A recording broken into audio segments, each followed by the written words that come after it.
কিয়ামতের ময়দানে জাহান্নামের গর্জন হাসরবাসীরা শুনতে পাবে। আল্লাহ রাব্বুল আলামিন বলেন, ইদা উলকু ফিহা সামিউ লাহা শাহীকান ওয়া হিয়া তাফুর। যখন জাহান্নাম গর্জন করতে থাকবে, জাহান্নামের প্রচন্ড গর্জন, তাকাদু তামাইয়াজু মিনাল গায়দ, মনে হবে যেন জাহান্নাম গোসায় ফেটে পড়তে চাইছে। কুল্লামা উলকিয়া ফিহা ফাওজুন সাআলাহুম খাজানাতুহা আলাম ইয়াতিকুম নাযীর।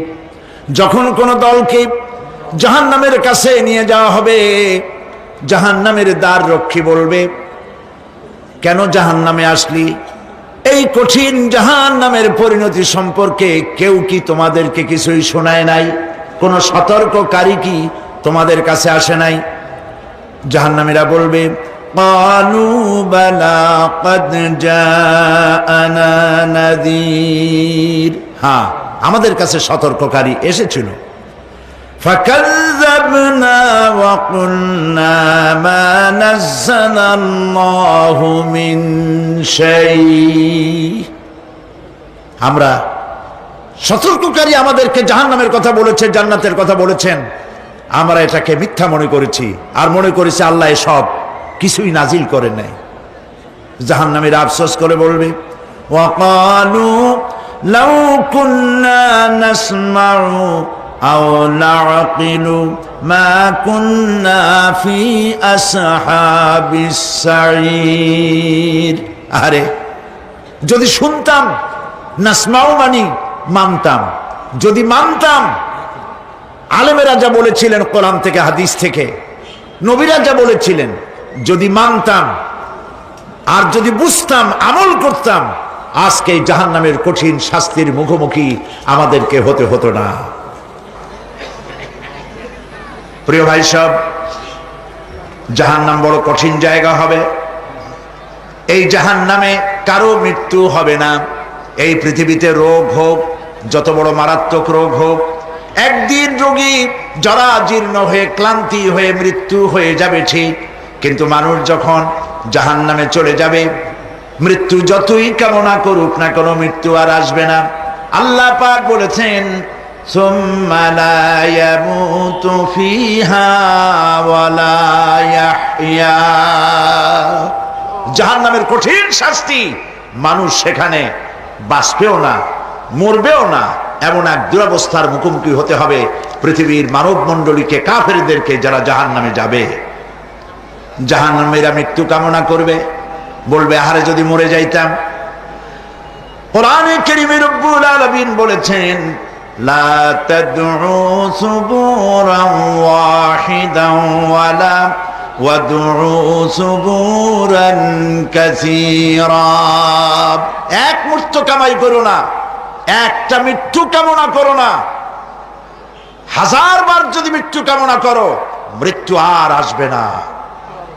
এই জাহান্নামের কঠিন শাস্তির ভেতরে মানুষকে থাকতে হবে। প্রিয় ভাই সব, এই জাহান্নামে সামান্য সামান্য পাপের কারণে, যে কোনো পাপের কারণেই জাহান্নাম হবে না। এই জাহান্নামে কারা যাবে তার একটি বয়ান আল্লাহ পাক কোরআন শরীফের মধ্যে বলে দিয়েছেন। একটি আয়াতের মধ্যে আল্লাহ রাব্বুল আলামিন বলেন, আলকিয়া ফি জাহান্নামা কুল্লা কাফফারিন আনিদ মান্নাইন লিল খায়রি মু'তাদিম মুরিব। প্রত্যেক অস্বীকারীকে জাহান্নামে যেতে হবে। যারাই আল্লাহ পাককে অস্বীকার করেছে তাদেরকে জাহান্নামে নিক্ষেপ করা হবে। যে সত্যের পথে প্রতিবন্ধকতার সৃষ্টি করেছে, ইসলামী আন্দোলনের সামনে বাধার সৃষ্টি করেছে, আর আল্লাহ পাকের সীমা লঙ্ঘন করেছে, দ্বীনের প্রতি সন্দেহ পোষণ করেছে, আর আল্লাহর সাথে শিরক করেছে, তাদের সকলকেই জাহান্নামে যেতে হবে। নাউযুবিল্লাহি মিন যালিক। আল্লাহ পাক এর থেকে আমাদেরকে হেফাজত করুন, আমরা বলি আমিন। প্রিয় ভাই সব, নবী রাসূলগণ তারা এই পৃথিবীতে আল্লাহর দেওয়া জীবন বিধান নিয়ে এসেছিলেন। একে অস্বীকার যারা করবে তাদেরকে কিয়ামতে জাহান্নামে নিক্ষেপ করা হবে। প্রতি মুহূর্তে আল্লাহর রহমতের উপরে বেঁচে থেকে যারা আল্লাহ পাকের কৃতজ্ঞতা স্বীকার করবে না তাদেরকেও জাহান্নামে যেতে হবে। কোরআনে কারিমে আল্লাহ পাক বলেছেন, লা ইন শাকারতুম লা আযীদান্নাকুম ওয়া লা ইন কাফারতুম ইন্না আযাবি লাশাদীদ। আমার নিয়ামতের কৃতজ্ঞতা যারা স্বীকার করবে, আমার নিয়ামতের শুকর যারা আদায় করবে, আমি তাদের নিয়ামতকে বাড়ায় দেব। আর যারা অস্বীকার করবে, শুকর আদায় করবে না, তাদের জন্য শাস্তি দেওয়া হবে। এই জন্য আল্লাহ পাকের নিয়ামতের শুকরিয়া আদায় করতে হবে। 2 নম্বরে আল্লাহ পাকের হুকুম আহকাম মেনে জীবন পরিচালনা করতে হবে। নবীরা আল্লাহ পাকের পক্ষ থেকে যে দ্বীন নিয়ে এসেছেন ওই দ্বীনের আনুগত্য করতে হবে, বিরোধিতা করা যাবে না। যারা ইসলামী আন্দোলনের বিরোধিতা করবে, আল্লাহর দ্বীন প্রতিষ্ঠার পথে যারাই বিরোধিতা করবে, জায়গা হবে কোথায়? জাহান্নাম। ভাই সব, জাহান্নাম বড় কঠিন হবে। সেদিন কেউ সুপারিশ করবে না, কোনো উপায় থাকবে না। কিয়ামতের ময়দানে আমলনামা ছেড়ে দেওয়া হবে। জাহান্নামীদের আমলনামা পেছন থেকে বা হাতে আসবে। কোরআনে কারিমে আল্লাহ পাক বলেন, ওয়া আম্মা মান উতিয়া কিতাবাহু বিশিমালিহি ফায়াকুলু ইয়া লাইতানি লাম উতা কিতাবিয়া। পেছন থেকে বাম হাতে যার আমলনামা আসবে, সে বলবে, আরে আমারে যদি কিতাবটা, আমার যদি আমলনামা না দেওয়াই হতো কত না ভালো হতো, আমার যদি হিসাব না নেওয়া হইতো কত ভালো হতো।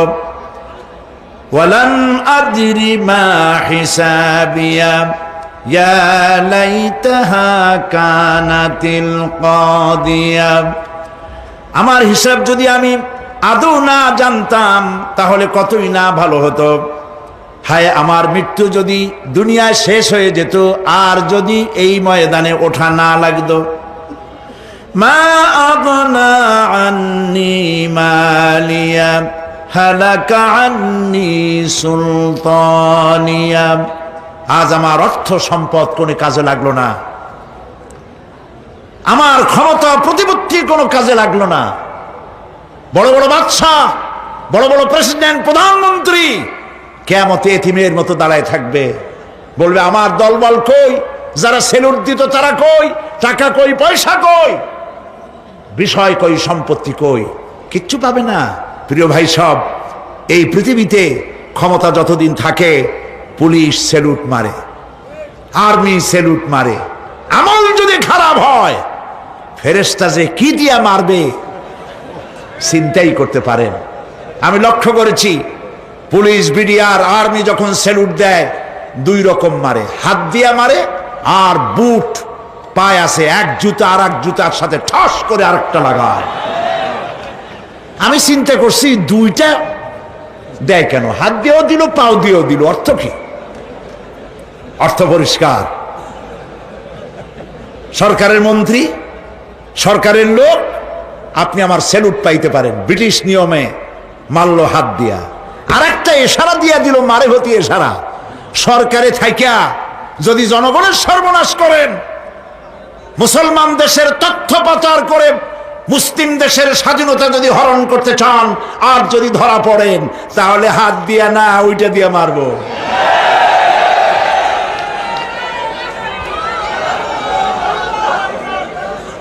মানুষ কিয়ামতের ময়দানে রাজা বাদশাহ সব হয়রান হয়ে যাবে। জাহান্নামীদেরকে, কাফেরদেরকে, কাফেররা উপস্থিত হবে। কোরআনে কারীম আমলনামা বাম হাতে, বেঈমানদের বাম হাতে আমলনামা দিয়ে আল্লাহ পাক বলবেন, খুযুহু ফাগুল্লুহু সুম্মাল জাহিমা সাল্লুহু সুম্মা সিলসিলাতি যারউহা সাবউনা যিরাআন ফাসলুকুহু। আল্লাহ পাক বলেন, পাকড়াও করো, কে ধরো, খুযুহু ধরো, ফাগুল্লুহু ওর গলায় বেড়ি লাগাও, সুম্মাল জাহিমা সাল্লুহু এরপর জাহান্নামে নিক্ষেপ করো, সুম্মা সিলসিলাতিন যারুহা সাবউনা জিরান ফাসলুকুহু 70 গজ লম্বা শিকল দিয়া বাঁধো, জাহান্নামে নিক্ষেপ করো। এই জাহান্নামে ওই সব কাফিরদের জন্য হবে। এই আযাব আল্লাহ পাক কেন দিবেন? কারণ সম্পর্কে আল্লাহ পাক বলেন,